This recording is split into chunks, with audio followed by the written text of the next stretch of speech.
On va notamment parler de cette histoire que j'ai vécue depuis le début de cette année, enfin de l'année 2022. En fait, j'étais sur le point de me marier.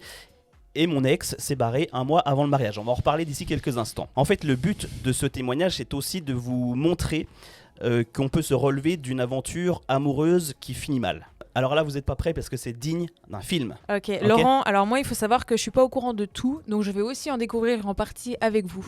Alors du coup, cette histoire, elle remonte à début 2022, février 2022.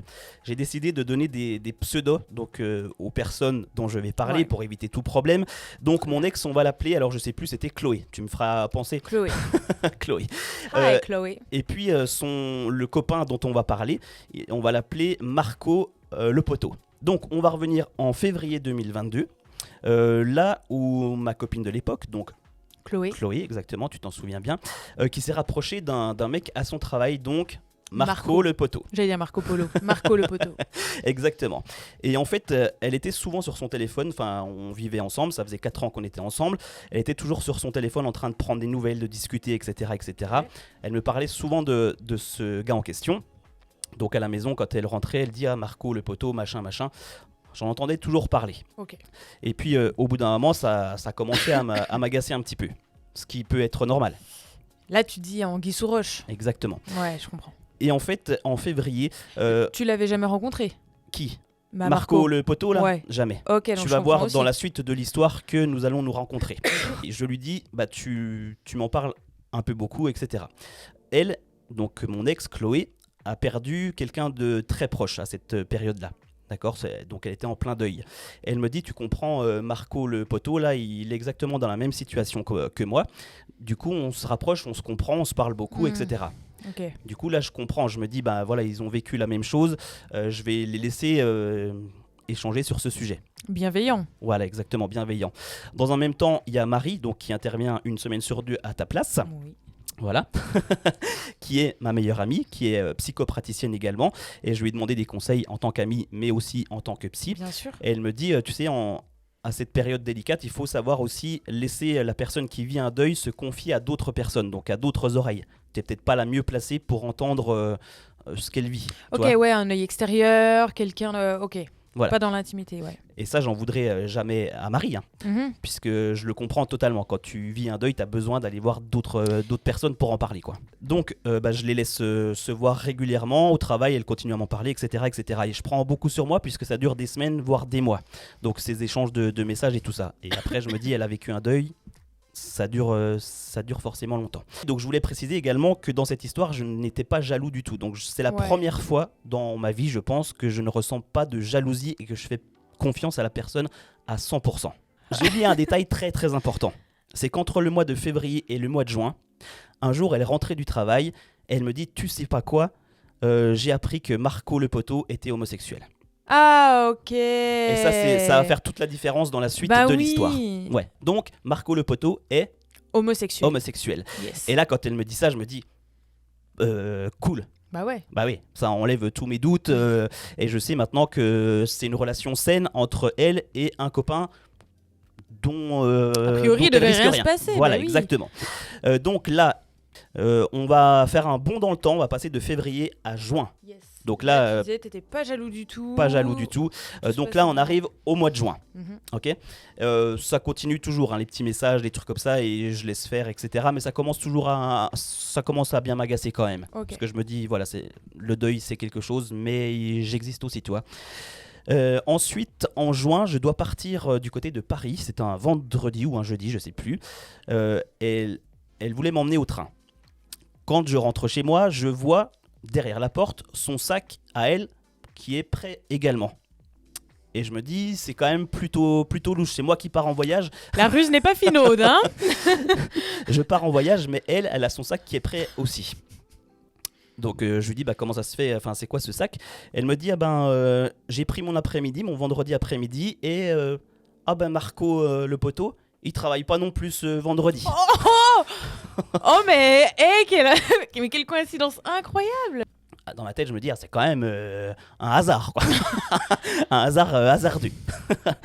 Du coup, elle m'emmène au train. Là, au train, elle me dit, ça t'embête pas si je te laisse dans la voiture, parce que ça me fait tellement mal au cœur de t'emmener jusqu'au train et de voir le train partir. Alors que d'habitude, on a toujours eu l'habitude de se quitter à la dernière minute, quoi. Bon, pas de problème. Et je pense qu'elle a voulu tout simplement s'assurer que je me casse, que le train parte et après qu'elle soit tranquille. Okay. Donc ensuite, elle va passer son petit week-end, son petit vendredi après-midi jusqu'au samedi chez Marco. Le samedi soir, elle vient me chercher au train, elle me saute dans les bras comme si on avait été amoureux. D'ailleurs, moi, j'étais amoureux depuis 4 voire 5 ans. On arrive dans la voiture et à ce moment-là, je lui dis, raconte-moi ton week-end, comment ça s'est passé avec Marco le poteau là. Elle me dit, c'était trop bien. Le vendredi, déjà, je lui ai épilé le dos à la cire. Bon. Pourquoi pas. Oui, après il est homosexuel, je me dis, il y a peut-être un côté féminin, tu sais, que tu aimes prendre soin de toi, voilà. Ça suivait la logique. Homosexuel, hein, mais oui, okay. c'est vrai. Mais ça suit la logique, tu vois. Oui, je comprends. Donc voilà, je lui ai épilé le dos, on a beaucoup parlé, on a beaucoup... Ça n'a pas de sens. Vous avez fait quoi? Je lui ai épilé le dos, il m'a épilé le cul, bon voilà. Normal. Donc voilà, après elle me dit, il m'a fait des bons petits plats, il m'a cuisiné du magret de canard, je sais plus quoi. Elle m'a dit, on a aussi beaucoup pleuré par rapport au deuil qu'ils ont vécu et ils se remémoraient des souvenirs, etc. etc. Donc je me dis, ouais, c'était un week-end qui n'était pas forcément très cool. Ensuite, elle me dit, il est allé faire son mon plein d'essence, donc de Chloé, ouais. Voilà, avec notre carte du compte commun. Donc ma carte à moi et la carte de Chloé. Okay. Et là, je me suis dit, ça allait un petit peu trop loin. Il commence à avoir des informations, mon code personnel de carte bancaire. Je dis, ça commence à... En fait, toi, tu commences à avoir un pied dans leur relation, quoi. C'est-à-dire que le mec va à la station-service avec ma carte bancaire. Le samedi, j'étais donc dans le train pour revenir de Paris. Ouais. Et là, elle m'envoie un selfie, donc mon ex, d'elle dans la cabine d'essayage avec la robe de mariée. Donc là, on est samedi. On va savoir que le soir, on va se quitter.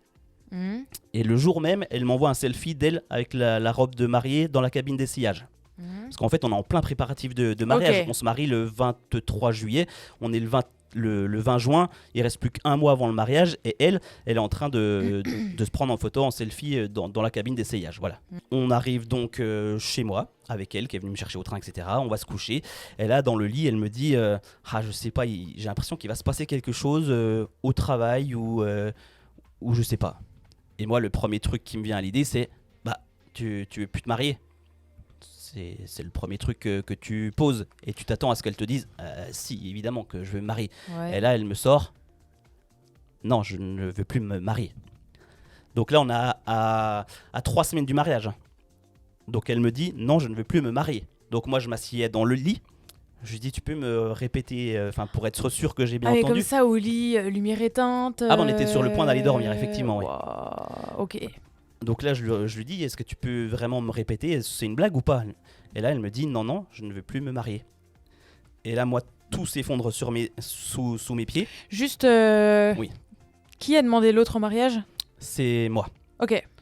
Voilà, mais sachant qu'elle voulait se marier depuis bien longtemps, ok? Non, parce qu'il me semblait quand même qu'il y avait un truc comme ça. Oui, ouais, exactement. Okay. En fait, je n'ai jamais voulu d'enfant, jamais voulu me marier, et avec elle, j'ai voulu me marier et je voulais un enfant, tu vois. Du coup, on en arrive là où elle me dit qu'elle veut plus se marier.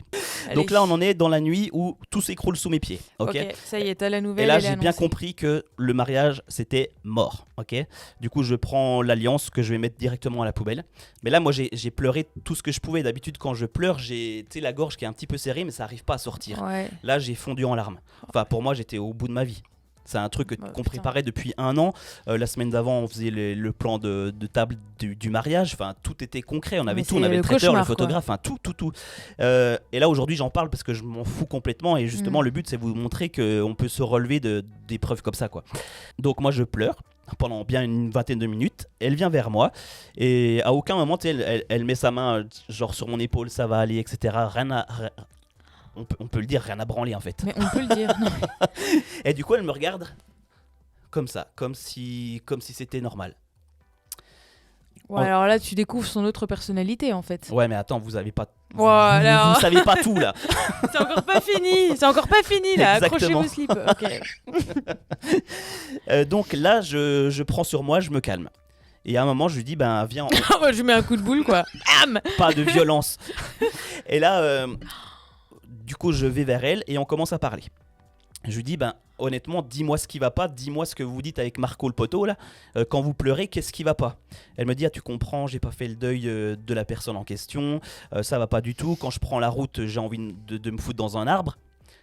Et là je me dis, putain ouais, en fait la fille elle va pas bien du tout. Ok. Du coup, qu'est-ce que je fais à ton avis? Petit A, je la prends dans mes bras, petit B, j'appelle Marco le poteau. Bah toi tu la prends dans tes bras. Et non, j'appelle Marco le poteau. Oh, oh non. Bah, Oui. en vrai moi j'aurais tout cassé déjà. Non, pas de violence. Non mais c'est clair mais. J'appelle Marco le poteau, je lui envoie un petit message sur Messenger, je savais qu'ils étaient très proches, je savais qu'il était... T'as eu juste je te coupe mais Oui. je trouve que t'as eu quand même bien du courage parce que sur le moment tu dois avoir le cœur qui bat mais à 1 million à l'heure. Enfin, ça je sais doit même sortir de ta poitrine. Je sais même pas si mon cœur battait encore. Donc on arrive donc dans la nuit. J'appelle ce Marco le poteau qui, notre brave ami, débarque en moins de 5 minutes en bas de la maison pour venir chercher sa copine. Parce qu'à l'heure où j'envoie ce message, pour moi il est toujours homosexuel. Pour moi on va toujours on se marie plus mais on est toujours amoureux, on est toujours ensemble. Donc voilà, le Marco le poteau arrive en bas de la maison. Il vient chercher Chloé donc et il se barre. Le lendemain matin, moi, qu'est-ce que je fais? Les deux là, ils se barrent là. Les deux se barrent puisque c'est soi-disant son meilleur ami de l'époque. Donc je les laisse effectivement se barrer les deux. Le lendemain matin, nous sommes dimanche matin. Je fais quoi? J'envoie un message à tous les invités du mariage de ma famille en écrivant... Attendez, il faut que je zappe, voilà, que j'avais oublié de mettre ta caméra. Quelle horreur, effectivement. J'envoie un message... Ou ceux qui n'avaient pas vu, j'ai fait comme ça. Parce que vraiment, mais... Ah mais c'est hard hein. J'avais prévenu que l'histoire valait le coup, toi. J'envoie le petit message, je dis toujours en protégeant mon ex. Bien sûr. Je dis à toute la famille, donc Chloé, le pseudo en question, ne va vraiment pas bien. Elle m'a raconté des trucs cette nuit et je préfère privilégier sa santé plutôt que notre mariage, donc... Malheureusement, le mariage est annulé. Grand prince. Voilà, et je pense qu'il y en a plus d'un, à mon avis, qui aurait pété un câble à ma place. Vraiment. Ouais. Du coup, j'envoie ce message à tout le monde et tout le monde me répond par politesse, prends soin d'elle, j'espère que tout va bien aller, etc. Alors que elle, c'est barré quoi. Elle s'est barrée et surtout, elle savait que c'était fini. Oh putain. Mais exactement. Tout était manigancé quoi. Le dimanche soir, elle m'envoie donc ce message. Qu'est-ce qu'on fait pour la suite? Et puis entre-temps, j'appelle donc Marie, qui était à ta place, je le rappelle, ma meilleure amie. Et on parle de tout, enfin de cette histoire. Et à un moment, il y a deux fils qui se touchent dans la tête. Tout se remet en ordre. Je me dis, mais en fait, elle me prend pour un con. Le mec, il est pas homosexuel, enfin pas plus que moi du moins, notre Marco le poteau. Ah oui, je lui envoie un message, je lui dis, est-ce que tu peux me confirmer que machin n'est pas homosexuel, que vous êtes ensemble, que vous me prenez pour des cons? Pas de réponse. Puis je lui envoie un message, je lui dis, tu sauras, demain je travaille toute la matinée, tu as une matinée pour venir chercher tes affaires, te casser quoi. Et du coup, le lendemain, elle est venue, j'avais ma petite caméra qui surveillait, petite caméra de surveillance là, avec tous ces cartons de déménagement, comme si tout était prévu en avance, tous alignés dans le couloir. Mais non. Exactement. Et ce jour-là, elle m'a bien confirmé que le mec en question n'était pas du tout homosexuel. Ah putain, mais elle a pas de race quoi, sans déconner. Voilà, sur le chat, mais moi je transpire, hein, franchement. Non, mais on n'insulte pas, mais quand même, c'est... Mais quand même, quelle pute. Non. mais si ça te fait du bien, Laurent, mais je comprends. Mais... Non, en vrai, je n'ai pas du tout de rage contre cette personne, ça faisait juste du bien d'en parler. C'est clair, comme t'en parles, c'est franchement respect, parce que... En fait, je lui souhaite le meilleur, enfin... Je m'en fous quoi. Ouais, c'est ça en fait. Voilà, exactement. Ouais. Et du coup, tous ces cartons alignés, elle t'a dit, ça y est, elle te l'a enfin avoué. Oui, effectivement, elle est avec ce mec quoi. Exactement. Et pour en revenir à avant, c'est-à-dire que ce mec, je l'ai quand même invité à manger. Tu veux pas 500 balles aussi? J'arrêtais pas de dire à Chloé, donc invite-le à manger, et puis invite-le au mariage aussi, puisque c'est ton ami proche. Mais non, mais oui. Bah oui. Et du coup, elle me dit, non, il a peur de toi, il veut pas venir moi. Tu m'étonnes. Ouais, tu m'étonnes qu'il avait peur de moi. Et effectivement, je savais pas encore. Bon, bref, il est venu manger à la maison, j'ai cuisiné pour eux deux. Désolée de rigoler. Non, mais aujourd'hui, ça me fait ni chaud ni froid. Aujourd'hui, ça me fait ni chaud ni froid, je m'en fous. Ouais. Donc voilà, et j'espère qu'ils se sont régalés avec mon petit barbecue que j'ai pris bien plaisir à faire. C'est l'essentiel. Voilà, exactement. Puis pareil, il y a eu des histoires comme quoi elles sont allées passer une soirée au cinéma, je l'ai retrouvée chez lui. Voilà, bref. Et du coup, je voulais profiter de cette vidéo, si jamais elle la regarde, pour la remercier de s'être barrée. Voilà, c'est la meilleure chose qu'elle ait faite, c'est de prendre ses affaires et de dégager.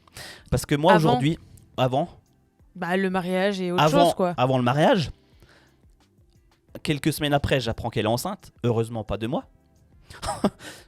Voilà. Et voilà, je la remercie de m'avoir et en fait je suis pas tout seul dans le même bateau puisqu'elle a menti à tous ses amis, la roue a tourné, elle a perdu quasiment tous ses amis, elle a perdu bien d'autres personnes. Après c'est pas ce que je lui souhaite, moi je lui souhaite pas de mal. Non, c'est une constatation de ce qui se passe dans sa vie, bien sûr. Ouais. Et je lui ai jamais souhaité de mal et je lui en souhaiterai jamais, ça reste une personne humaine, etc. etc. Après je pense qu'il y en a plus d'un à mon avis, oui effectivement, qui aurait dérapé.